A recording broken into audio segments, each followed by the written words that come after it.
there are so many people and so many websites and Facebook pages dedicated and people trying to help and assist.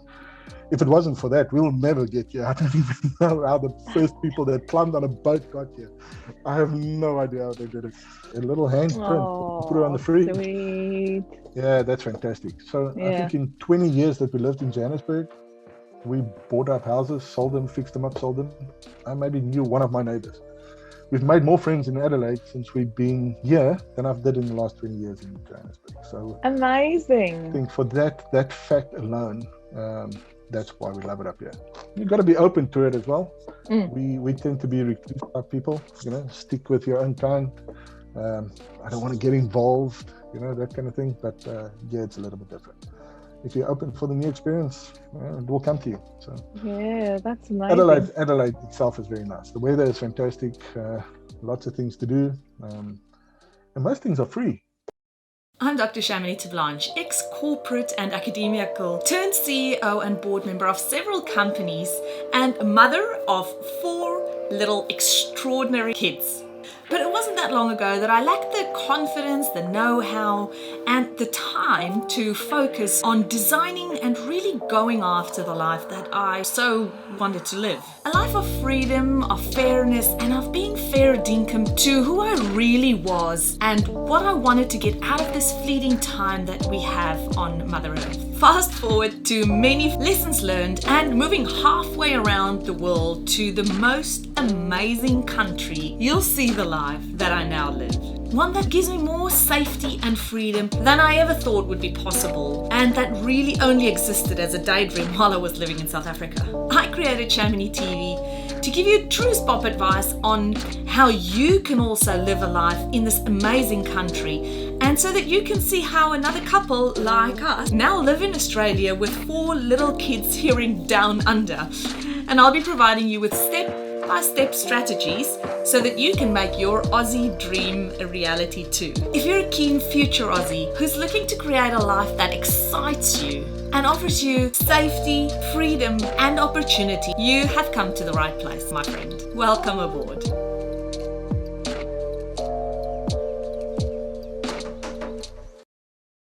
Hi, Hannes. Thanks so much for joining us all the way from amazing Adelaide. How have you been? Things have been fantastic, super great. Loving our life here. Been a heck of a journey getting here. So tell me about your journey. How long ago did you guys come to Australia? We recently arrived. We've only been here since August last year. So we landed right in the smack dab in the middle of this old COVID epidemic. Oh dear me. So why then? And what's your journey been like? When did you start thinking about coming to Australia? Our journey has been a long one. We actually started in 2009, 2010 when I started a trade. I'm an electrician by trade. So we knew it would probably be the only way we'll end up in Adelaide is if I had a trade or my wife had a trade. So we started our journey in 2009, 2010, had a couple of hiccups and bumps along the way. In 2016, I've got some family living in Jakarta in Indonesia. We visited them. And on an impulse, we decided to visit some friends in Perth. They're down in Mandurah.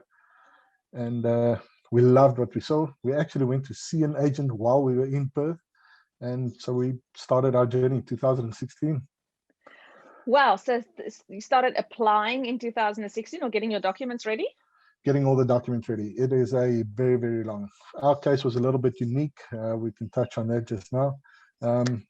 So I think all in all, maybe for the last 2 years, that's how long it took us to get over here. The problem was when we started finalizing everything, it was right before COVID hit in when was that? 2020, last year? Yeah. January, February. Our house went up for sale. It got sold within the first week. It was out on the market. And by the time COVID was there, we were living in an Airbnb and we needed to make a change. And we said, well, either we take the first flight out or we're going to end up living in Airbnbs until we can get out. So, yeah. And how long?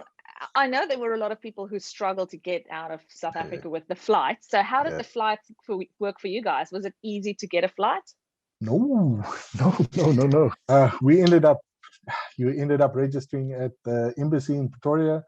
you ended up registering on every flight that you can. And if you're lucky enough, you get a seat. We've later found out it's basically who you knew. We ended up getting a flight from some travel agency just purely by luck. We got people that cancelled, and we were the next ones on the list. Expensive. Wow. Expensive, but, and then you flew past Qatar, or what was your flight? Yes. We actually went to Dubai. We had a 24-hour or 27-hour stopover in Dubai.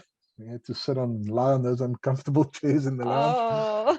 And then ended up in Brisbane, 2 weeks quarantine in Brisbane. And then we, luckily enough, the borders were open at that time between Brisbane and South Australia. Hopped on a flight, landed, and here we are.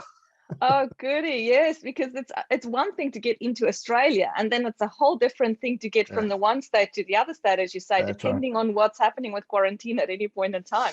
We were caught up because we traveled around Australia, and we were caught up between the different states. So we were like, when is it open? When is it open? Then go. And then when you get through the border, it's like, stop. What's happening now? Okay, go. Most people are so scared of traveling right now because of that. Something happens and they close the borders and you're stuck there for another 2 weeks. 4 weeks. Yes, and the thing is, it's quite expensive for the quarantine. You guys had to obviously pay for it yourself, I assume. What, if you don't mind me asking, how much did it cost you in the hotel for those 2 weeks? I think the end bill was $3,700, something like that, for me and my wife. I think it's round about there somewhere.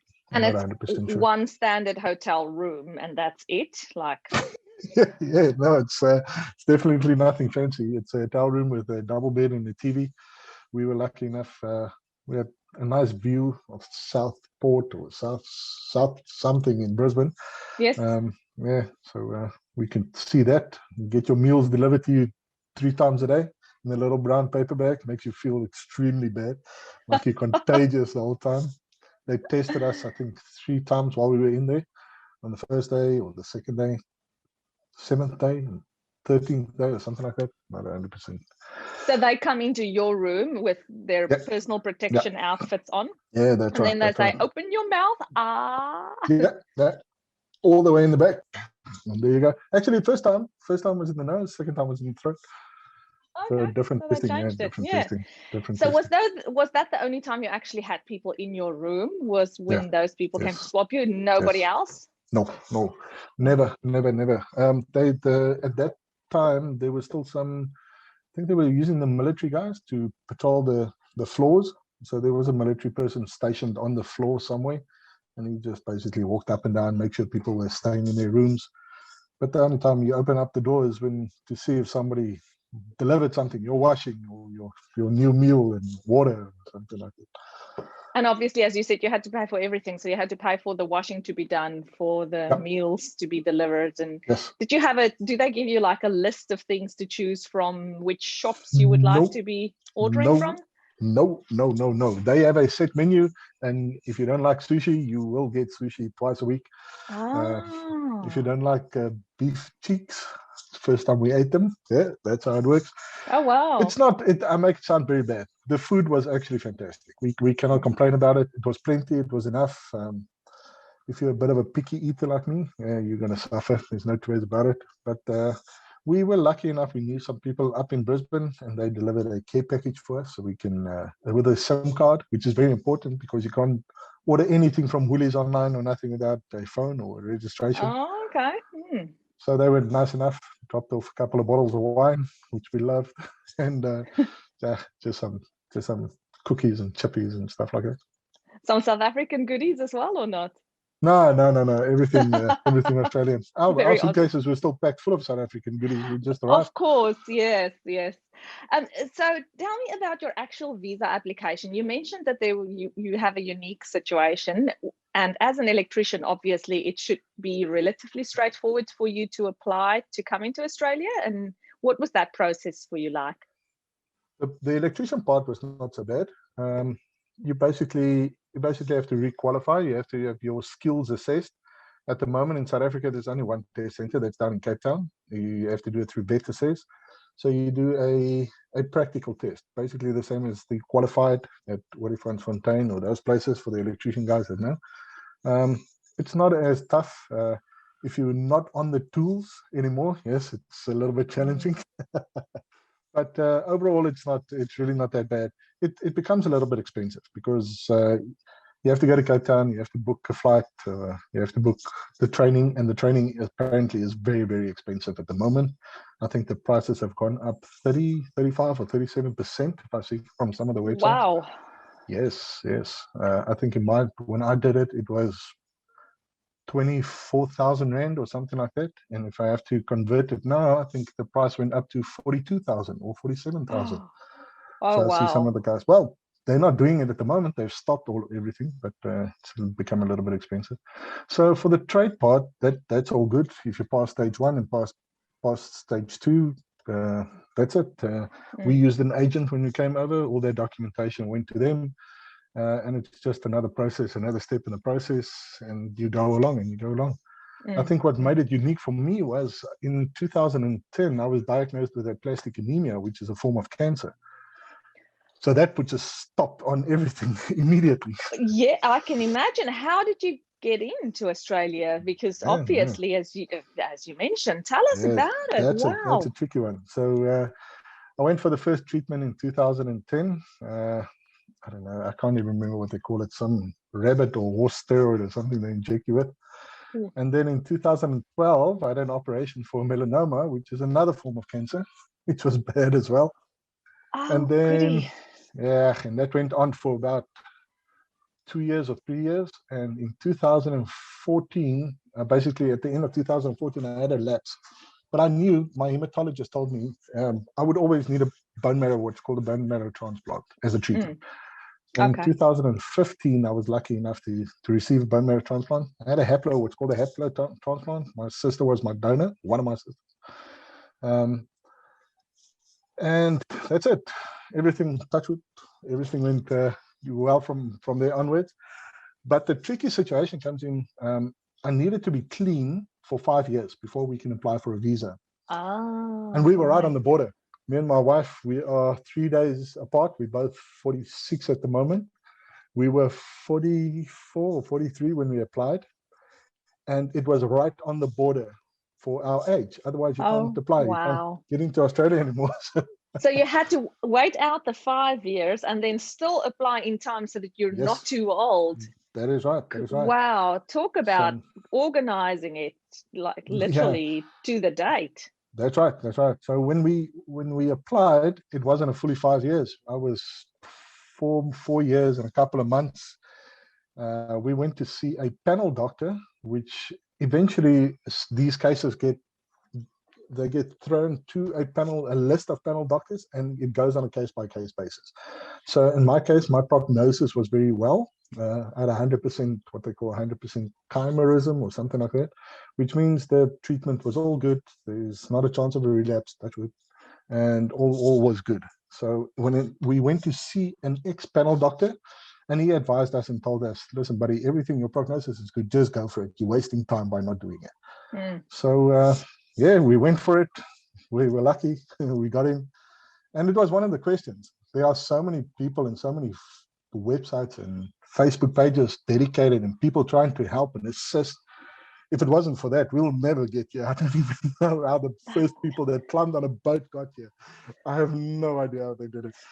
But wow, that's amazing. Yeah, so when you applied 4 years and 2 months, that was when you submitted your visa application, is that right?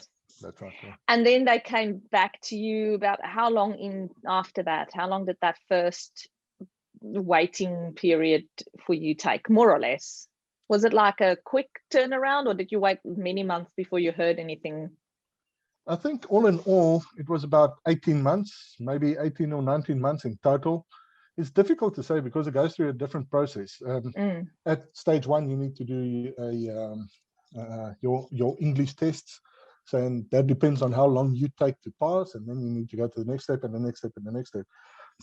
So from the time we did the medicals, we knew everything was fine by that time. We knew they were going to ask for the doctor or the letter from the hematologist, which we already had. We submitted all of that. Everything just went fine.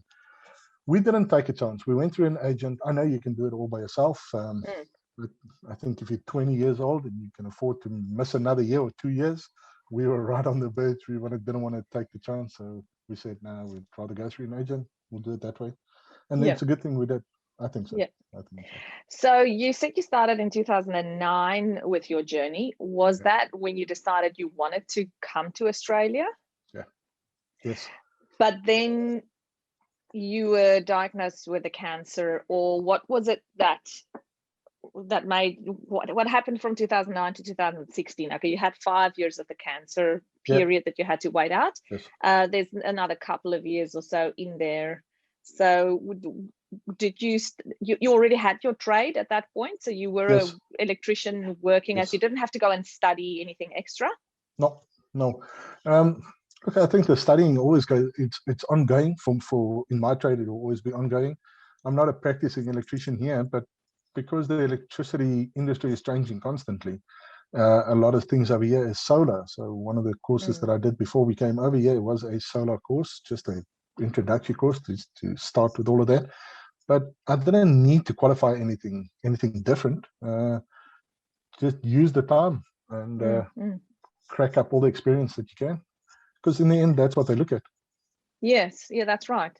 So you went to Bali, then decided to come to Perth and loved Australia. How is it that you went to Adelaide in the end to go and live then? We made a decision and we said, yes, Australia, where would we like to end up? Perth would have been an option. We think if it wasn't for South Australia, we'll probably end up in Western Australia. And by the time that we applied for visas, South Australia was the only state that issued visas for electricians. So there we go. Our visa is a 190. We came over on a 190 permanent residency visa, which means we have to stay in the state for 2 years. But after 2 years, we can move wherever we want. Yeah. So. And how do you feel about South Australia so far? You've been here now 6 months or so. Yeah, 6 months. What do you think? How has the journey been? Obviously, it's been up and down with COVID, but if you can put COVID aside. Yeah, South Australia is South Australia. I have no other way of saying that. Some people refer to South Australia as being a little bit behind the rest of the states. And I think in some way, maybe for us right now, this is fine. It's pace of life is slower down here. The sun only sets 9 o'clock at night, so you can still. We're in the northern suburbs. It takes us half an hour to get to the beach, but you can still drive to the beach after work, go and have lunch and dinner, and come back. So lovely. South Australia is nice. We like it. It's a little bit slower pace of life at the moment. Not all the shops and all the things that you would like or used to get. We come from a big city, so I think in Melbourne, Sydney, Perth, you'll find all of these big shops and that kind of thing. Yeah, things are a little bit. Where are you from in South Africa? Johannesburg, I think. Joburg, lekker. Joburg, lekker. Oh yeah, but Adelaide it still obviously doesn't have the population of Joburg, as you said. But yeah, it's absolutely gorgeous. Those waters, from my experience, is just bluer than blue. It's just incredible, the watercolor of the ocean. That's fantastic. Really amazing. The beaches, they're pure white. No, we love it. We've never lived close to the beach, so for us, it's a big change. Yes, that's right. When you're a Wali, like we used to be, you only had the privilege of seeing the ocean maybe every December. That's it, once a year. Yeah. I remember the pad via Pietermaritzburg very well, and you go to Durban, and then you're there for like a week, and it's like, wow, I've got my week's ocean for the year, and then you got to go all the way back again. It's like, oh, gotta wait another year. This is great. This is great. Okay, so tell me a little bit about your job now. Do you work for yourself or do you work for a company, Hannes?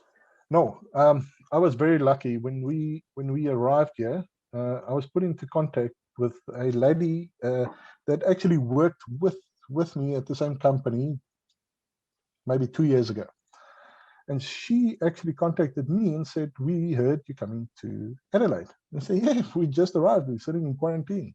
And she asked me, are you looking for a job? And I said, yes, I'm very much looking for a job. Thank you.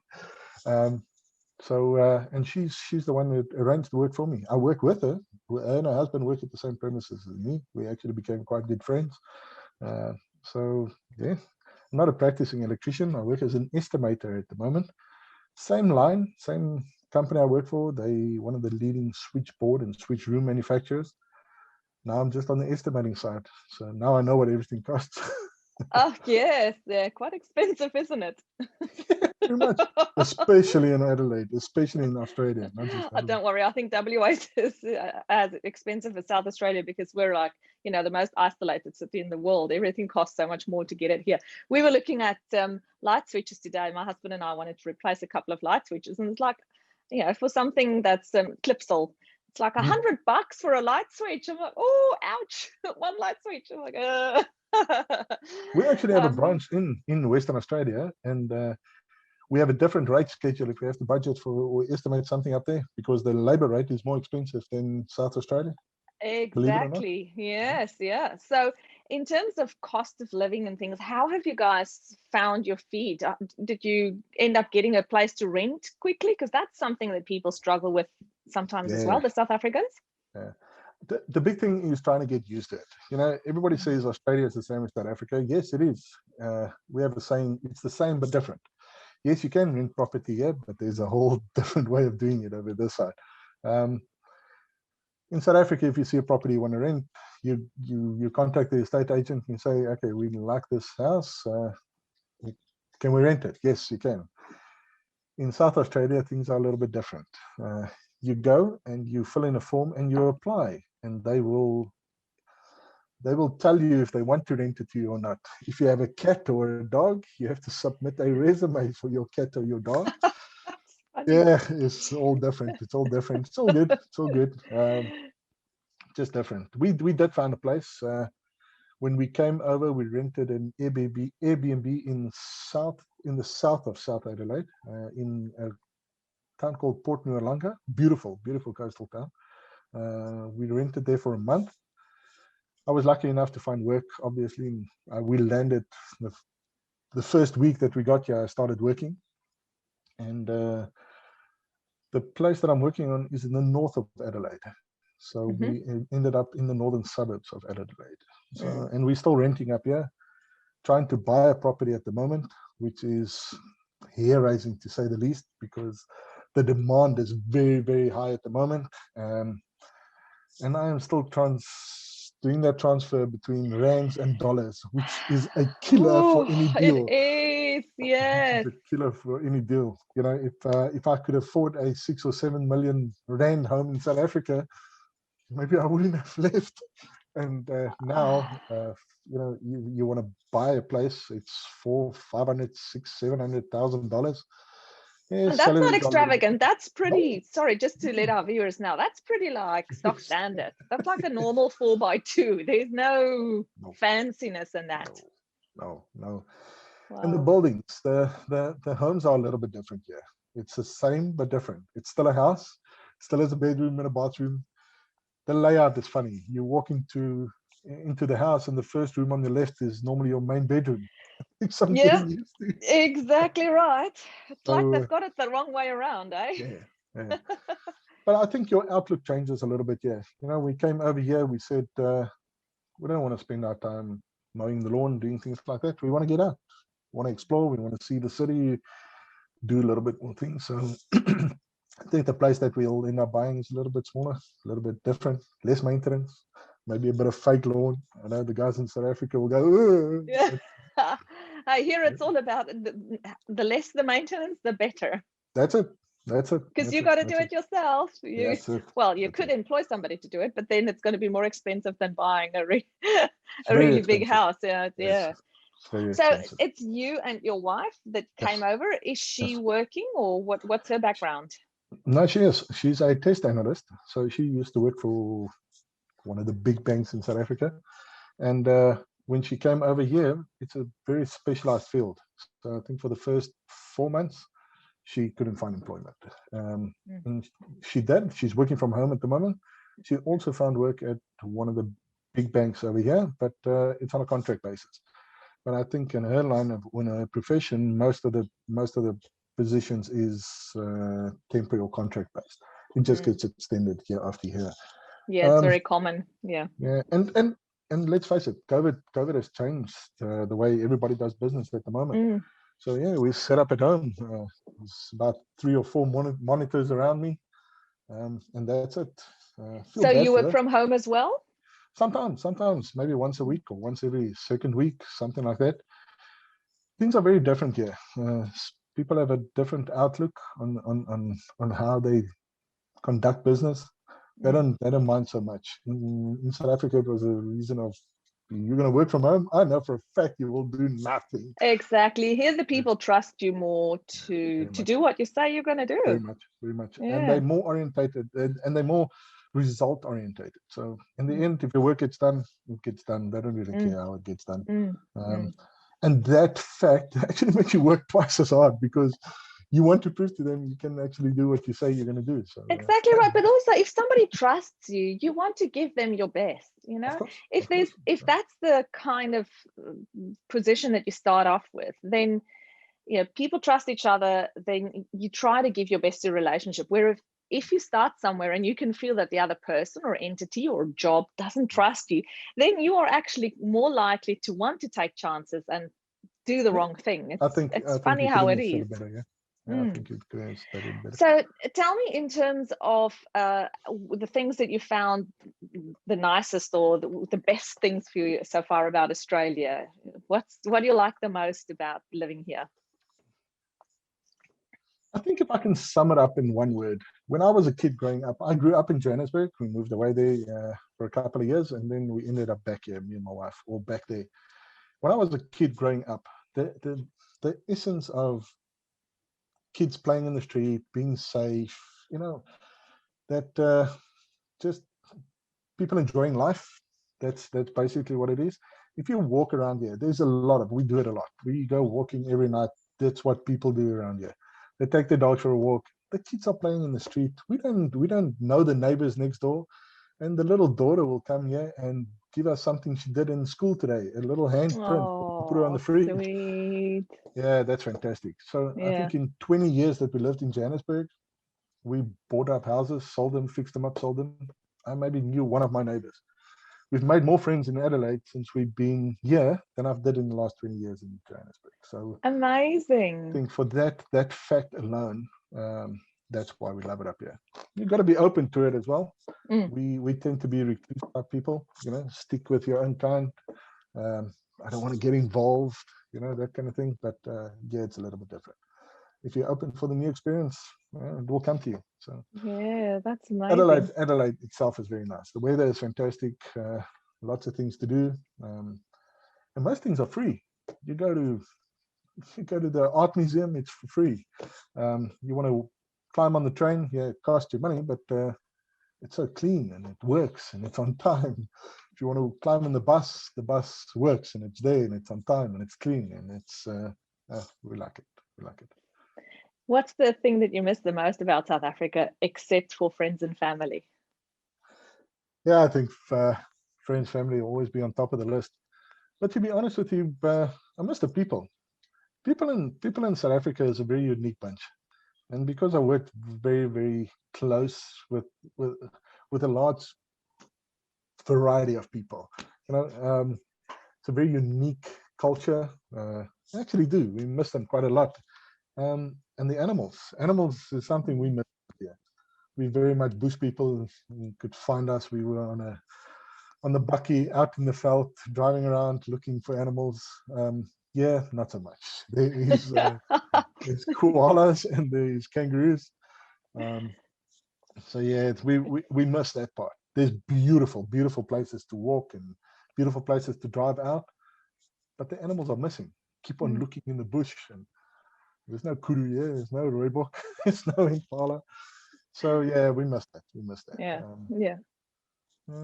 And how about the food in Australia? Is there any specific dish that you've grown accustomed to here, or do you still just make all your South African dishes?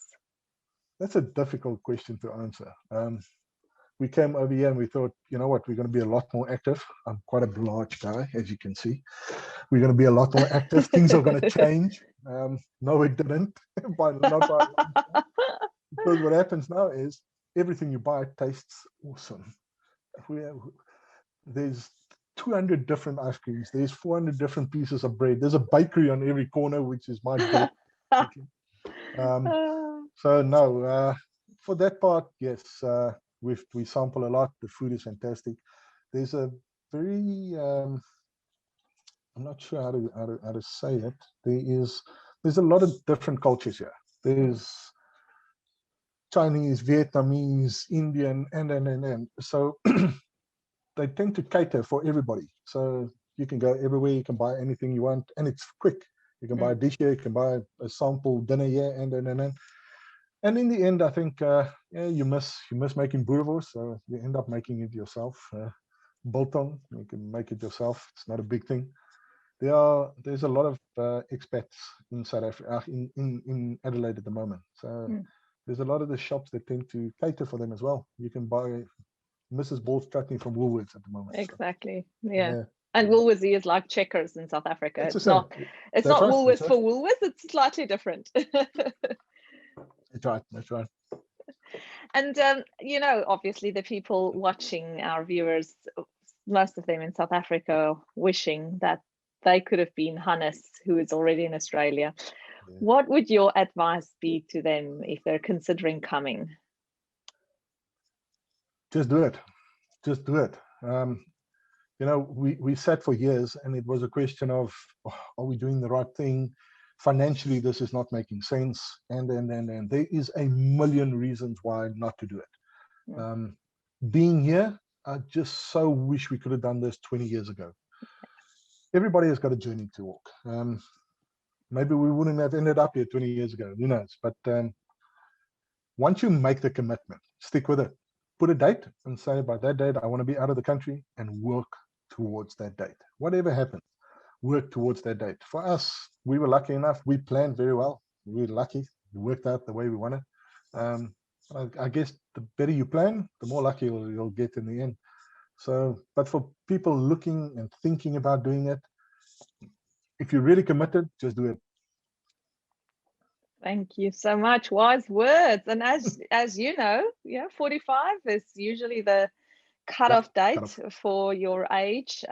So better for anybody considering doing it to do it as quick as you can. Just if that's the only reason, then that's good enough reason. If you're past 45, it's just, yes, for most categories. There are some very exclusive or very smaller areas where they do allow older people to come in, but for the most of us, it's 45. So, and also, as you said, which is an amazing story, the fact that you were diagnosed with 2 really concerning diseases, cancer, and still made it into Australia is just an awesome story. I for me, it's like, wow, you have been granted, and this is the way I see it, you've been granted life twice after that.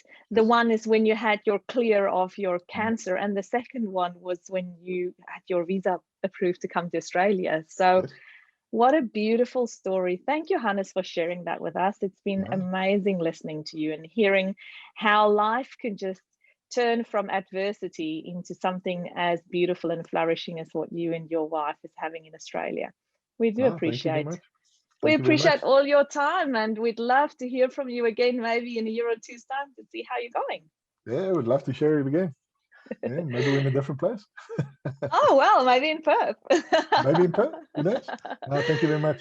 Have a good one. It's my pleasure. Thanks, you too, Hannes. Goodbye. Have a good one. Bye-bye.